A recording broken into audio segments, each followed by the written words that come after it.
It's the Brad and Matt Show. It's Brad and Matt. It's the Brad and Matt Show. It's Brad and Matt. Hey guys, welcome to episode 24 of the Brad and Matt Show. We are here with Jim Dougherty, acting teacher for the Indy Actors Academy, Southeast Actors Academy, and the Online Actors Academy. Jim, how are you doing today? I'm doing great, Matty. Hey, thanks for having me on. Thanks for joining us. So you're actually teaching at 3 different schools, but they're all connected. Am I correct in that? Connected. Indy Actors Academy started in Indiana, of course, when I was living up there, and I taught up there for several years before relocating to Atlanta, and then we launched the Southeast Actors Academy down here, teaching classes, live workshops, etc. So for the longest time, I was going back and forth. I would teach here weekly, and then I would come up to Indiana every month, and then I had several, regular students that would come to the monthly workshops, and then started, putting out more information about the workshops and started bringing in some more students. So I built up a pretty good solid base, and then when the pandemic hit, it was like, okay, I can't do live classes anywhere. So what do we do? And I actually searched, look to see if the domain name Online Actors Academy was available, and I was actually very surprised that it was. And so I registered that domain name and had already started teaching the Zoom classes. And then when it looked like the pandemic and all of the issues with, the way things have changed was going to continue for the foreseeable future, I decided, well, I know people are still wanting to train. I know people are stuck at home. Zoom has become a big thing for education and so forth. So I decided to start teaching online officially. And it actually was a blessing because it allowed me to bring in a student base and build it into different levels, which I hadn't done in the live classes yet. I was doing everything kind of as one. And it's convenient because I don't have to travel to and from location. Right. And I travel a lot. So if I'm going here or going there, I can actually set my stuff up in my car in a parking lot and teach class on an iPad. Fantastic. I've been to those classes. Yeah. I've been to the parking lot class. Right. Yeah, I was going to say, so how we've met Jim is that Brad indeed actually did take acting classes with you at the Online Actors Academy, correct? Right, at the Online Actors Academy. Brad has been a student for a bit there, yeah.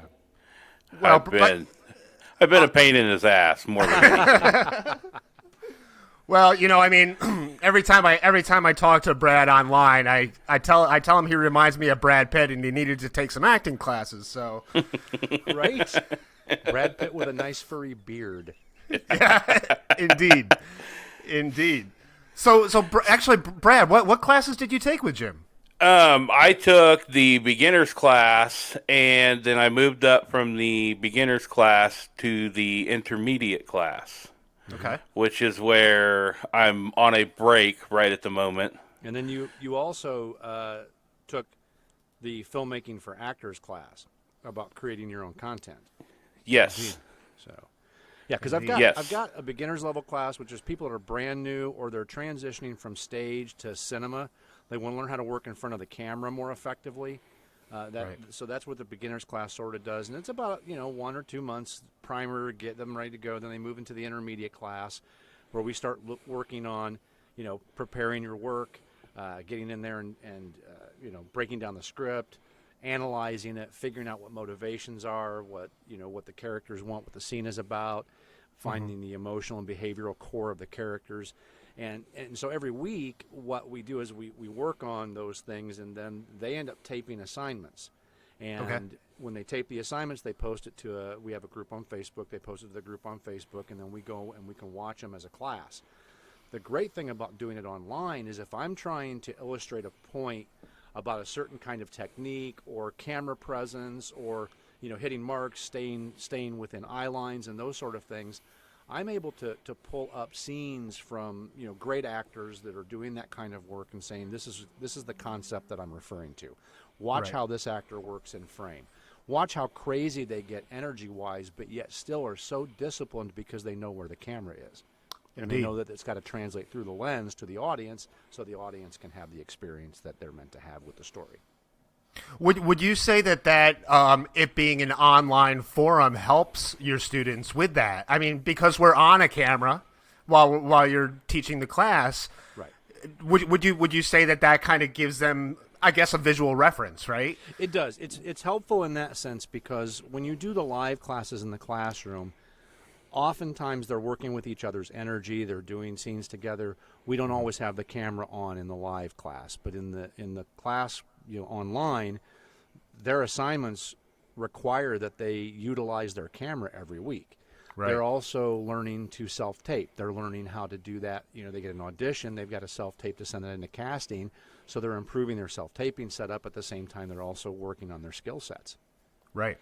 Indeed. It really and those has are all been a great sort of transition from the live classes to the Zoom classes. And the funny thing is when I started it, I thought, oh, how am I going to do this? That they're not going to be working together. The energies in the room is going to be really strange. But then I started doing exercises with them that I do in the regular class, but doing it, here, you do this piece, doing improv scenes and things like that. Now they're doing it in a camera, so they're not working the physical movement and things like that. right. But there are pieces that they learn. So there's pros and cons, I think, to doing the online class. Just like there are things they'll learn in the online class that they won't learn in the in-person class, or they won't practice as often, So. Indeed. I think that that's one thing about the pandemic that a lot of actors, I'm a member of SAG-AFTRA as well. And, with everybody being home, SAG-AFTRA has really gone above and beyond as far as doing sort of these free seminars that they offer through the SAG Foundation of teaching students, or rather actors, how to self-tape. Because it's kind of amazing to me how many New York-based actors, I'm sure it's more prevalent in LA, but how many New York-based actors don't even know how to do a self-tape to submit online to a casting director. Well, you know what I mean? Yeah, it's interesting because the Southeast is where self-taping originated. Now, it didn't originate here, but it really became popular here. They do it in LA, but it's not really self-taping. They still go in for live auditions, and they're being taped in the room because the tape is being sent up to casting or studio or whatever network. But in the Southeast, it became the way, and taping services started popping up left and right. And so what an actor will do in this market down here in the Southeast is they'll get an audition and they'll send an email or call or whatever, one of the taping services, and they'll go and they'll be in there for 20 minutes and they'll drop $40, to go on tape. And the pandemic kind of put people in a position where they had to learn to do it themselves. Yeah. And those taping services are, when things return to normal, are probably going to not be, there won't be as many of them. Because I think a lot more actors are learning to do it on their own, and they're learning that it's not that difficult. Indeed. It really isn't that difficult. It's just a matter of understanding principles of it, understanding theories, and then being able to say, okay, I'm in this environment now, so I need to set up like this. Or I'm in this environment now, I need to set up like this. I'm traveling. I can't get on the phone and say, hey, where's a taping service in this town where I'm traveling to? I've got to have a mobile kit that I can set up and okay, now I'm in a hotel room. I got an audition. I got to tape it. Here's what I do. And so the more an actor can learn about what they can do and be self-reliant, the cheaper it is, the more control they have in the moment, especially if, it's 10 o'clock at night, it's an immediate turnaround, and the audition's due by 9 o'clock tomorrow morning. I've got 5 lines, but I've got to tape it, and I've got to get it sent in, and I've just got the overnight to do it. Well, a taping service at 10 p.m. is probably going to be closed. Indeed. Yeah. And you may not be able to get them before 9 a.m., so I'm kind of left in the boat, and I've got to figure out how to row it, Right, Yeah. right. You're right. And I think a lot of actors have begun acquiring the equipment. The longer the pandemic goes on, the more microphones and cameras and lighting rigs and stuff like that people are having in their apartments.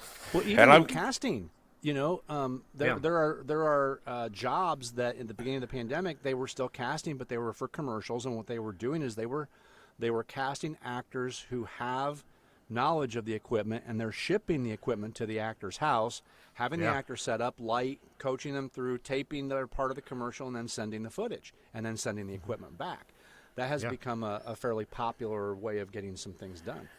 And I'm going to tell you, if I can figure out how to self-tape, I'm pretty sure anybody can at this point.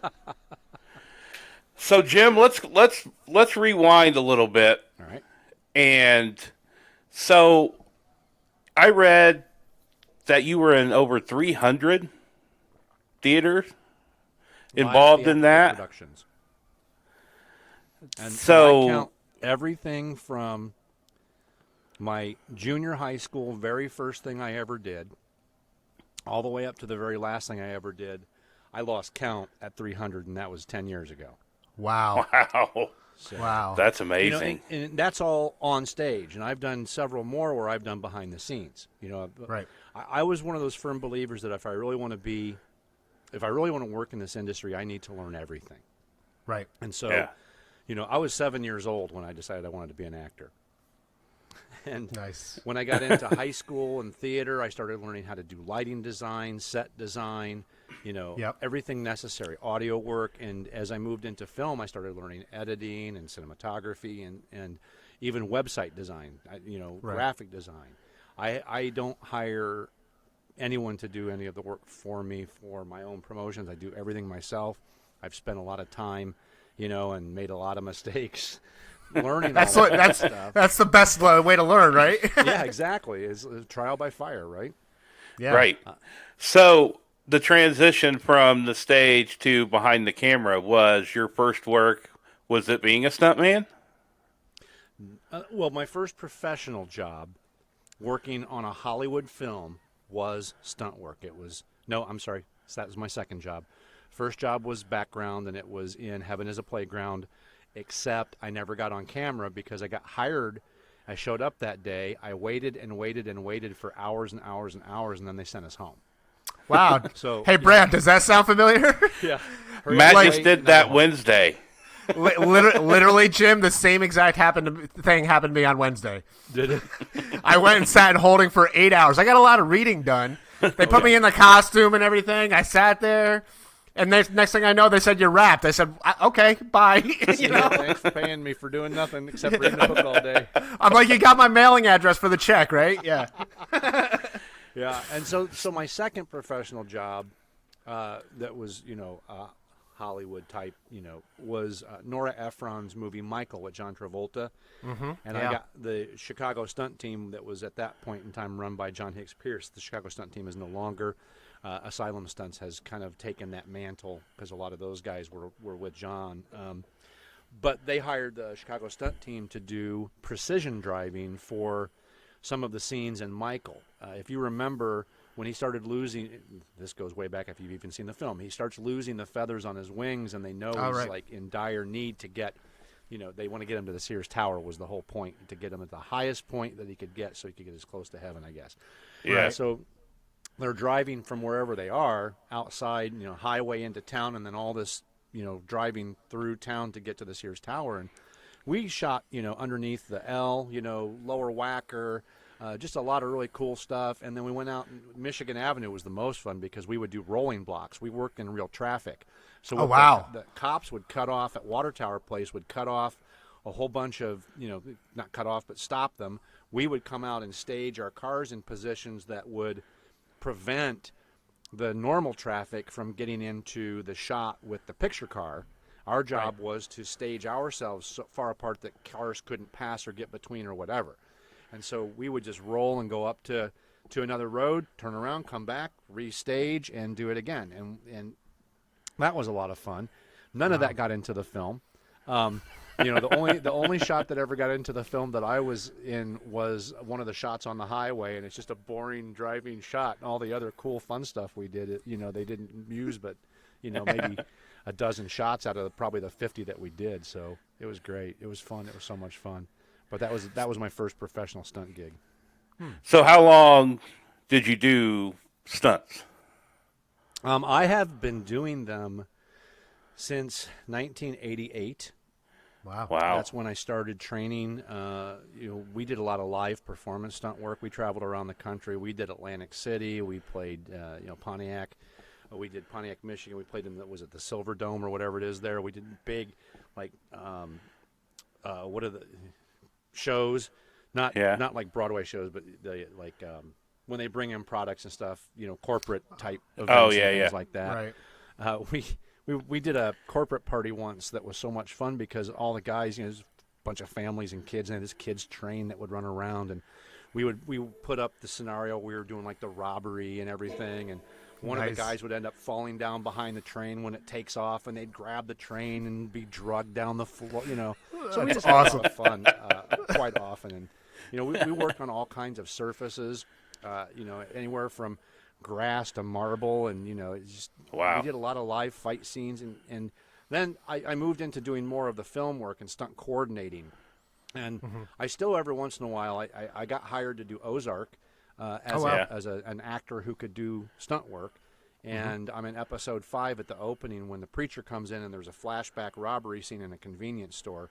I worked in that scene and got a little FaceTime with that.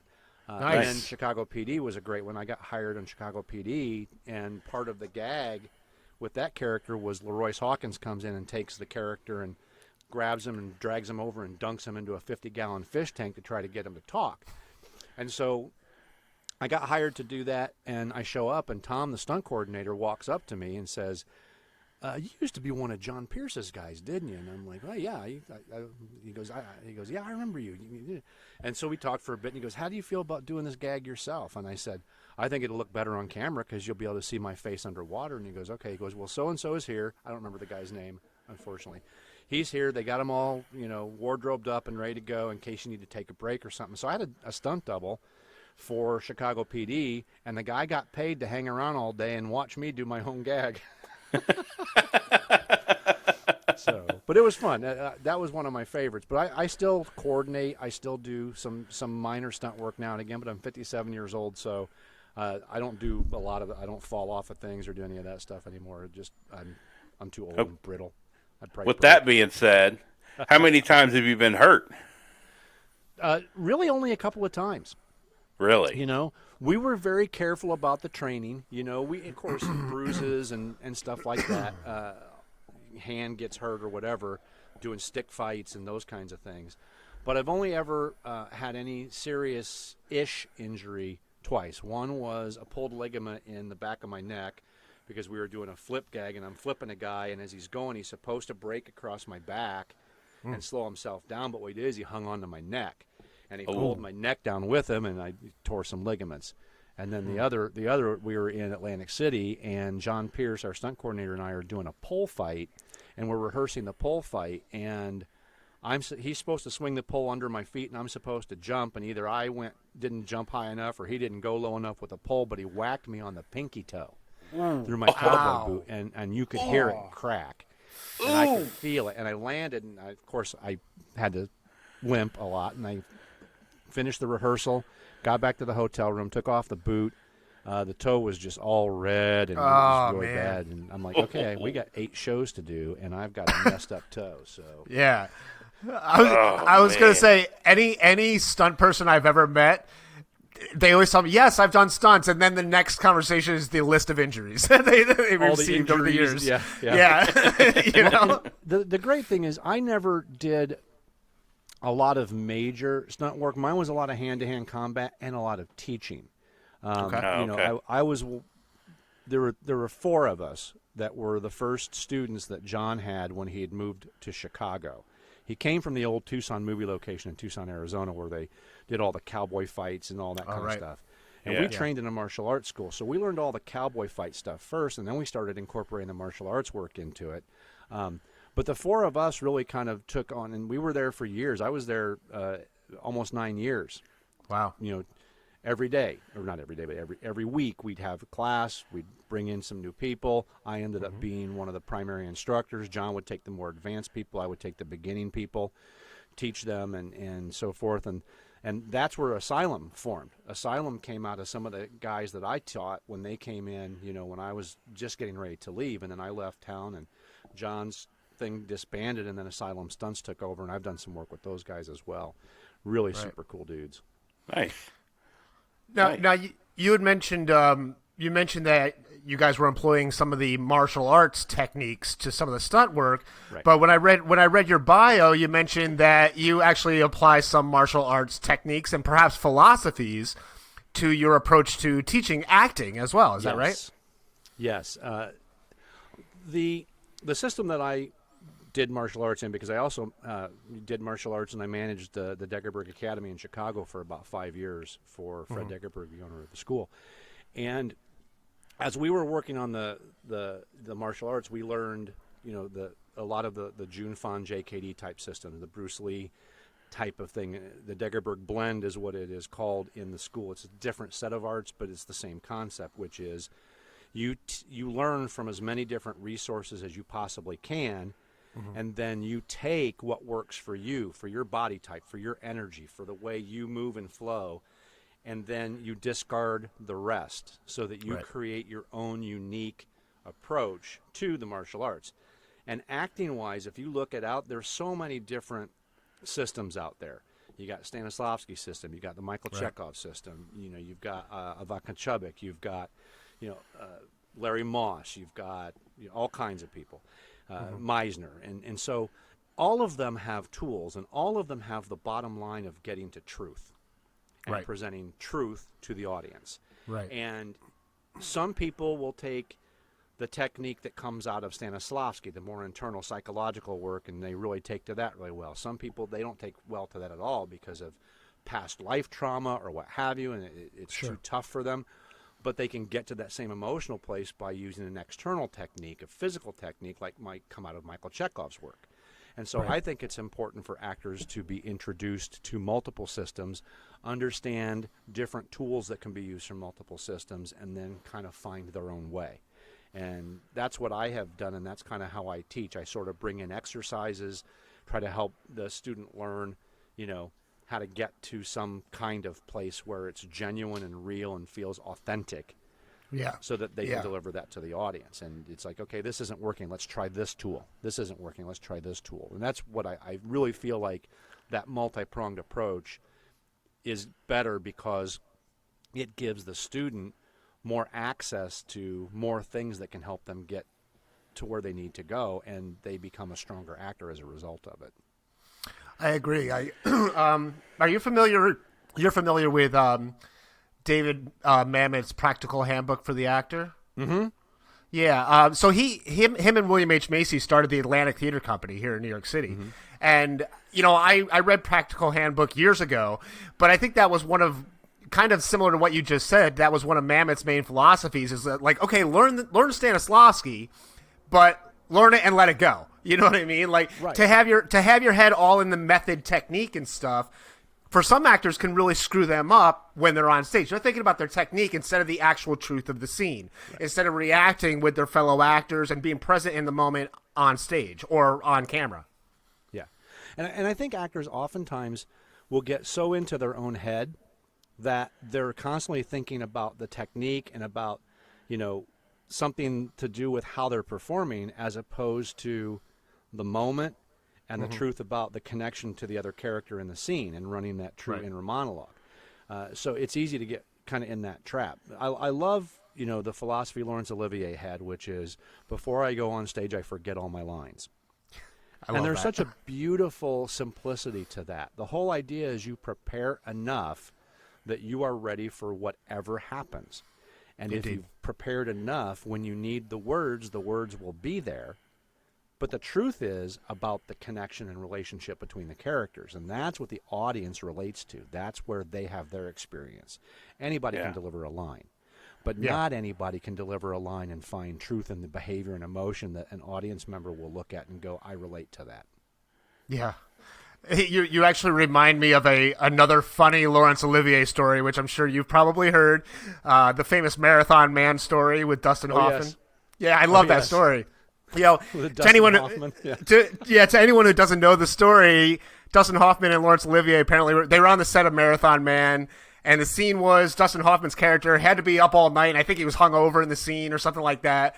So Dustin Hoffman literally stayed up all night for like 2-3 days straight.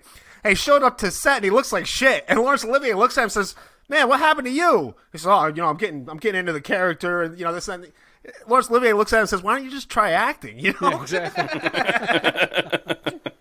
it's a great story. I love that story. Yeah, it's awesome. So you said you first wanted to be an actor when you were 7 years old. Do you remember when you were 7? What was it that inspired you? Like, was it watching movies? You know, was it No, actually, I kept thinking, gosh, I'd like to be, maybe I want to be a cop. No, maybe I want to be a firefighter. No, maybe I want to be this. No, maybe I want. And as I kept saying those things to myself, I said, you know what? I could be all these things if I was an actor. Yeah. And so that was it. That was the thing. It was that simple. It's like, I want to be all these things, but I can't, so I'll be an actor, and then I can be all these things. That is the beauty of an acting career, is that you literally can play literally every role in life, you know? Right. Exactly. Yep. If you're lucky. If you're lucky, if you get the work. Yeah, exactly. And speaking of roles, I just am on IMDb right now. Mm-hmm. And I'm looking at what you've been in. Mm-hmm. My God, Bluff City Law, Doom Patrol, Kevin Probably Saves the World, Gifted, Ozark, House of Cards. I mean, is there anything you haven't been in? Superman and Lois. Yeah. That's one of the ones that's on my target list. I would love to be on that show, and any of the iterations of the new Star Trek series. Oh, yeah. Oh, yeah. Yeah. But no, I mean, I've been fortunate. I have had a good team behind me that has really helped get me in the right place. I have a manager, Laureen Muller at RCM Talent. She has been dynamic, has gotten me, in front of great casting directors, and has gotten me great opportunities. And Misty, who's my agent in Nashville, is fabulous. Talent Fusion in Indianapolis, I've gotten some really good stuff through them.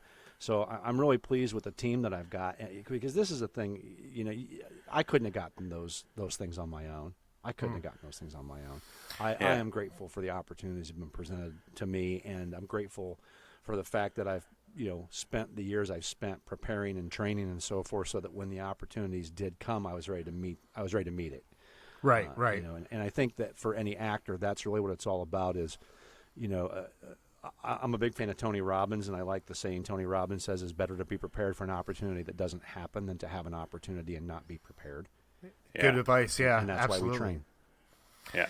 That leads me to an interesting question, Jim. First off, I wanted to ask you how you got into SAG-AFTRA, how long you've been in SAG-AFTRA. Sounds like you joined relatively young, right? You joined shortly after you started acting, or no? No. I was acting for 25 years or longer before I even was in a place where I was eligible to join the union.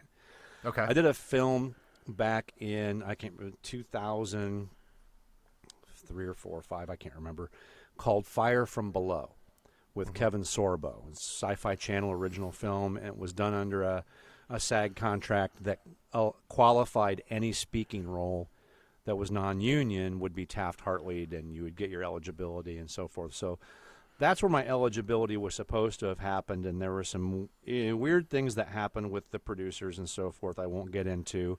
Turned out I had to get the union involved, and they were able to verify and get everything straightened out, and then I got my eligibility intact and so forth. And then the unions were about to merge.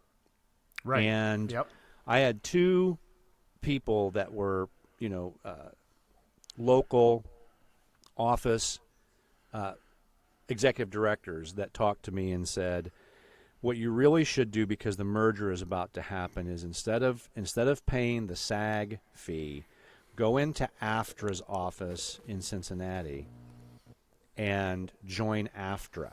Interesting. Because AFTRA is an open union. Anybody at the time AFTRA existed could join AFTRA. And so what I did is I went in there, I joined AFTRA. The rate for joining AFTRA at that time was $800. Mm-hmm. The rate for joining SAG at the time was more than double that. Yeah. And so I went in and joined AFTRA. And when the merger happened, then everybody that was in one union or the other became members of both, the one big merged union, and that's how that happened. It's an interesting story. A lot of SAG members that I've met they all have kind of a unique story about how they joined the union. There's always some interesting thing happen. Me, for instance, I did an independent film in New York, and the guy who was the director / producer of it, he only intended on releasing this thing online. And at the time, the new media contract didn't exist with SAG-AFTRA. They had just passed it. The film was already in the can. He was already ready to premiere this thing. Mm-hmm. We went to the premiere. It went online, and then he calls me like a week after the thing premiered. He's like, "Hey, dude, go to the SAG-AFTRA website and type in your social security number because you're eligible." I'm like, "We didn't shoot under a SAG contract." He's like, "Well, now we did because I applied for the new media contract and we fell under it." So that's how I got in. You know what I mean? It was kind of a weird set of circumstances. Yeah. And it happens, like you said, it happens differently for everybody. Yeah. You mentioned that you have management and an agent as well. I know a lot of folks that listen to our podcast are aspiring actors. I'm sure some of your students will listen to this podcast that are aspiring actors and actresses. What is your best advice for how to get an agent or how to get a manager? Which should come first, a manager or an agent, or what's your opinion on that? Learning to act. Of course, yes. Is the thing you need to do first. That's a key, yes. Because you have to have a product that they can sell. Mm-hmm. And if you think that getting an agent or a manager is the first step that you need to take and you haven't learned to act yet, there's no sense in even trying, because if you can't act, they can't put you on set. This industry is about relationships and about trust. Right. That's what it's about. And so, my advice to you is going to be, if you're wanting to get an agent, manager, work in this industry, learn to act, take a good class, learn the skill set, learn how to be in front of the camera, and then get professional headshots done. Once your professional headshots are done, you've done some acting, maybe do student films, maybe find, like I know in Indiana, you've got the Indiana Filmmakers Network. Just about every state has a group of independent filmmakers that do micro-budget films, low-budget films, and they're always looking for actors, and actors can get on these projects and build, a body of work, get footage, put together a good reel, and then you put your package together. You got a good reel, you got a little bit of a resume, and you got some professional headshots. Now go try to find an agent or a manager. Indeed. Nice. I think I agree with you. I think a lot of starting actors and actresses think that's their ticket in. That's the way to start, but I agree with you. You have to have your package together. Right. Ultimately, at the end of the day, whether you have a manager or an agent, you are your own business person in this industry. You exactly. are the product that you're selling, Yeah. Yeah, you're the CEO of your own company that sells the widget, which is you. Right. The widget. Yes. So, with the pandemic looking like we're getting it under control, with the vaccine rollout and everything like that, once everything goes back to in-person, are you going to continue to do the online classes? Absolutely. Nice. Because I've got students now in 5 states and 1 in Europe currently. And so keeping the online classes available allows me to expand that student base. Nice. And I will do the in-person workshops. I will do the in-person classes. I will also continue to do the online classes because I think it's just a matter of convenience. Yeah. It's a matter of, hey, if you guys are doing the online classes, then maybe I do only monthly workshops where I do a workshop where the online classes can then gather and do in-person work and really do energy work and those kinds of things. Or, at least the travel to Indiana, that's how it's going to be. Here in Atlanta, down here in the Southeast, I'll continue to do weekly live classes once everything is sort of kind of back to normal. Yeah. But until then, and I think it's still going to be another good year at least before that happens, if yeah. not longer, then I'm going to continue to teach online. And even after, I'll continue to teach online because I love teaching. I love teaching. Yeah. Yeah. Funny story. I was telling Matt this story, Jim, when I turned in my very first monologue. Mm-hmm. And after class, I called Matt, and I'm like, that was the weirdest thing I've ever been a part of. And he said, what do you mean? I said, he pretty much absolutely destroyed my monologue, but made me feel great about it. And Brad, do you remember what I told you after you told me that? No. I'm like, welcome to acting class. That's what acting teachers do, you know? Right? That's exactly it. You know, and the thing is you can be constructive with the criticism. And you can give them something to help them say, okay, this is how I improve. Or you can say, that sucked. Why'd you do it that way? In which case they get nothing to improve on. They just feel inadequate and horrible. And that's what I was telling Matt. I was like, I was expecting you like to pull up your sleeves and get ready just to tear into me, but you completely broke it down and made me understand why I did wrong and what I needed to do to be better.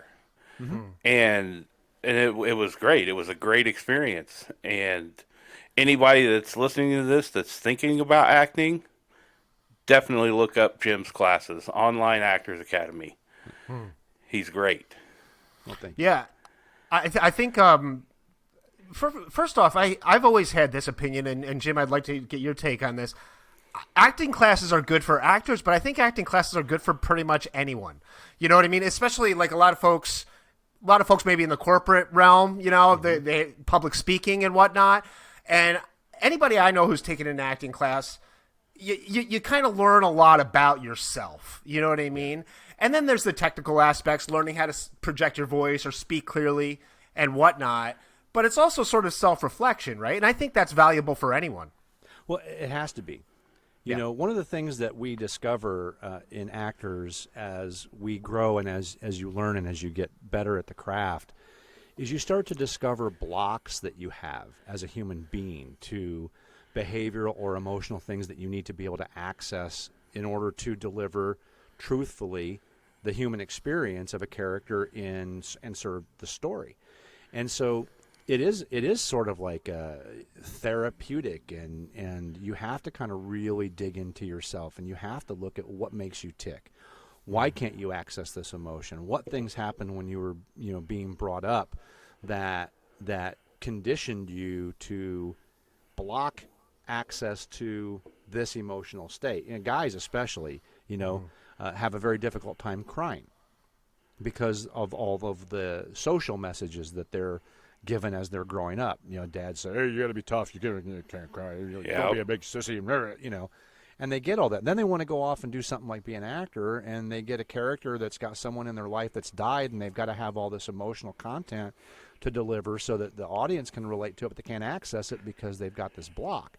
So acting class really helps you break some of those things down and help work through it. I've got a student right now that's going through that because of cultural things. He's moved here from a foreign country, and that's part of the culture. And so for him, he sits in his car on his lunch break and practices trying to access his crying.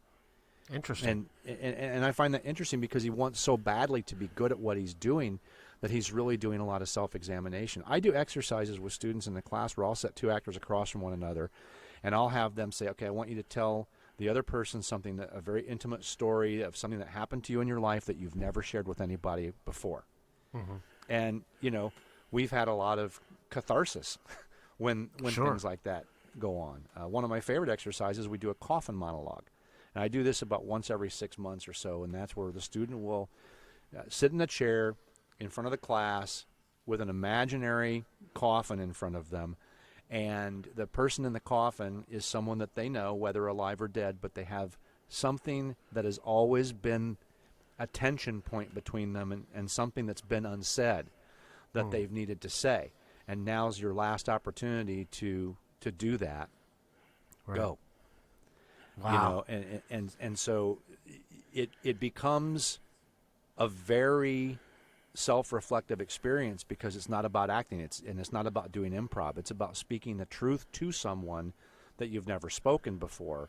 And almost everybody deals with something that they've kind of stuffed down inside for a chunk of their life. And I have seen some of my students, after doing that specific exercise, have a breakthrough and then all of a sudden get so much stronger at the material. I have a student right now that just booked something yesterday. Wow. That she had that kind of a breakthrough. I have a student that the other exercise, talking about something that you've never shared with anybody, has I'm going to drop her name, Katie O'Brien. Katie had a great breakthrough with one of those exercises, and she's out now and doing all kinds of stuff. Most That's recently, fantastic. been seen on The Mandalorian. Right on.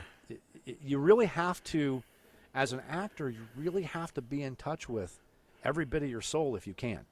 Because if you're able to access those emotional states, those behavioral states, and you understand emotional transitions and things like that, you can really attack a lot of roles really, really well. And you end up learning to become fearless approaching material. And that's really where good acting comes from, is fearlessness. I agree. That's where I struggle, is once I turn the camera on when I'm self-taping, it's just like total panic mode. Yeah, fear kicks in. Yeah. Intimidation. You're intimidated by the camera. Yeah, exactly. And I still have that. Yeah. So And I'm getting over it, that's but the case, just always practice in front of the camera. Always be aware of where it is, because when you're on set, you need to peripherally be aware of where that camera is all the time anyway. yes. If you want to stay in frame, if you want to keep from getting stacked or stacking, and you want to make sure that your eyes, your face, whatever is visible to camera, you have to be aware of where it is. Indeed. Yes. Do you find that sometimes some of your students are perhaps intimidated by certain material?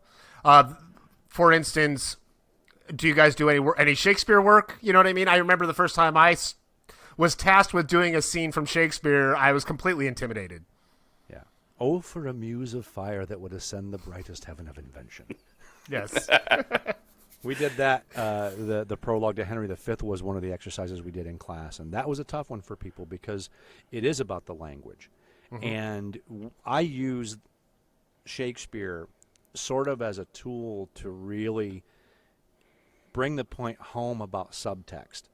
Yeah. Because the text in Shakespeare is the kind of text that is outside of most people's normal language. And you have to figure out what it is they mean below what it is they say. And so you really start to understand how to create that essence of truth in what your behavior is and what you mean as opposed to what you say. It's kind of like that whole thing where, okay, here's the line, I hate you. But you really love somebody and they've done something that was so sweet and wonderful, and you look at them with love in your eyes and you go, I hate you. Yeah. There can be a lot of different intents underneath written dialogue, and you have to learn how to find what those are, what the author has given you. And Shakespeare is a good tool for helping us, sort of introduce that idea or even kind of hit it a little harder. I agree. I remember years ago looking at the famous "To Be or Not to Be" speech from Hamlet, which, your passerby of Shakespeare, that's the first one they think of, right? And I always remember as a kid, it's almost like a caricature of, some grandiose actor standing there with a skull, to be or not to be.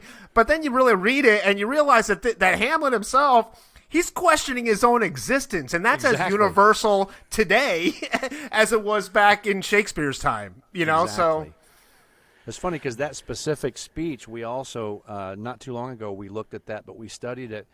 The different films of Hamlet that were made, and we did comparisons between 5 different actors that had played Hamlet, and we looked at how they approached that material and the differences in how it was presented to the audience. And we looked at Laurence Olivier, we looked at Christopher Plummer, we looked at one other actor I can't remember, a couple other actors, and then we looked at Mel Gibson, Kenneth Branagh's Hamlet, and then Mel Gibson's Hamlet. And they're all very distinctly different in the way they play the role, and they're also very distinctly different in the way the story was presented cinematically. Right. So it was interesting to compare and contrast them. Yes, I was in that class. I remember that. Yeah. So Kenneth Branagh over the years has done a lot trying to bring Shakespeare to film. Yeah. Yeah. And then he was the guy that also directed Thor. Yeah, that's right. The first Thor. Yeah. nice. What an interesting choice that was, from Marvel. It kind of makes sense. Yeah. So we are starting to get a little bit short on time here, Jim. So, again, real quick, give us all the names of your different schools that you go to so people can find Indy them. Actors Academy, Southeast Actors Academy, and Online Actors Academy. Thank you. Is that the website as well, Jim? OnlineActorsAcademy.com. That's the one right now that people want to go to is OnlineActorsAcademy.com. Okay. Okay. And we'll post links to Jim's website in our show notes, so you guys can check that out. We'll post them on our social media pages as well, so you can find them. Awesome. Thanks, guys. So I had this thought. I was like, okay, we're going to interview Jim. So when we're sitting in class, Matt, where he's explaining things, breaking things down, and then just out of nowhere, he says, okay, we're going to do improv. Immediately, I'm like sweating, my mouth's getting dry, I don't know what to do. I get caught cheating during one of them, and he calls me out on it. So I was thinking to myself, well, I'm going to get him back.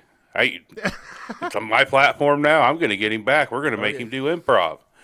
And then as I'm driving, I'm thinking, well, he'll just be licking his chops at that. So we're going to do a little improv. You okay with that?